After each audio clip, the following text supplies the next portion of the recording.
Hey folks, and welcome back to another video from D1 DLC. I'm Jake and I'm at the Indie Games Room at AVCon 2016, and with me today is Steve from SupriseAttack Games, and he's going to have a quick chat to us about what SupriseAttack provide in way of publishing games and his experience in AVCon this year, so take it away. Yeah, sure. So we're a publishing label. We like to say that we're more like an indie record label where we're trying to be part of the community and building up with developers. Yep. So we're a little different to people like Devolver and stuff like that. Like we tend to join with smaller teams where we can bring business expertise, marketing, PR. I do production myself and a bit of narrative design too, so we sort of just make your team a lot bigger than what it is now, and you can just focus on development. Yep. So yeah, we've been publishing now for 3 years. We just celebrated our 3rd birthday. We've released a whole bunch of games, Super Mutant Alien Assault just last week, which has had some pretty good reviews, so I'm pretty excited about that. Yep, it's and of fantastic. course Hacknet, which put us on the board. Absolutely, and D1 DLC have played a number of these games and they're all fantastic. We really thoroughly enjoy them. Awesome, man. So what's the easiest way, like engaging with indie devs is probably your forte.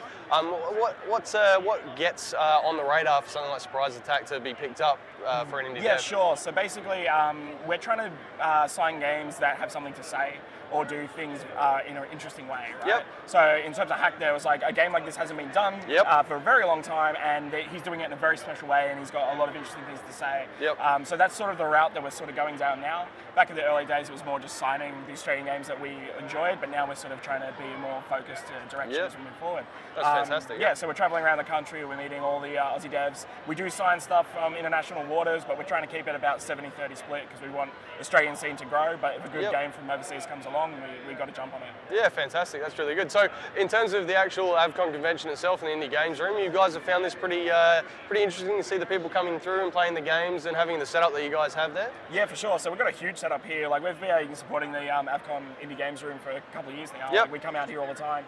It's actually one of our favourite events in Australia because the whole indie community comes together. There isn't a focus on the AAA games. It is just indie.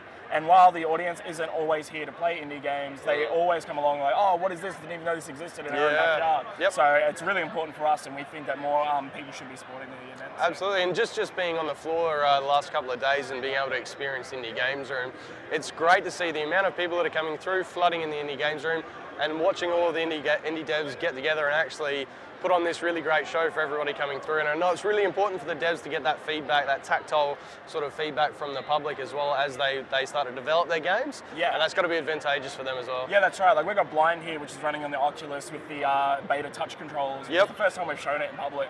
And just seeing people like put that headset on and just like, oh my God, I have not done this before. Is like, that's always rewarding, and to get that feedback to know that we're sort of on the right track.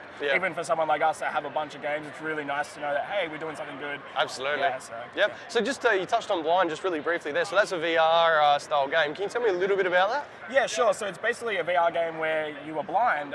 So basically you cannot see anything. So while other VR games are showing like this great depth of scope and oh, look how good these textures are, you're literally surrounded in darkness and you have like an echolocation, kind of like Daredevil sort of thing. Right, okay. So you're sending that out, and it's like an experimental narrative game. We're calling it a psychological thriller. It's not a horror game, but it is spooky. So. Sure. So we're talking Sonar kind of almost feel into exactly, it. Yep, okay, gotcha. It's really great. I have played it and it's a fantastic game, so anyone that can get along and check it out now.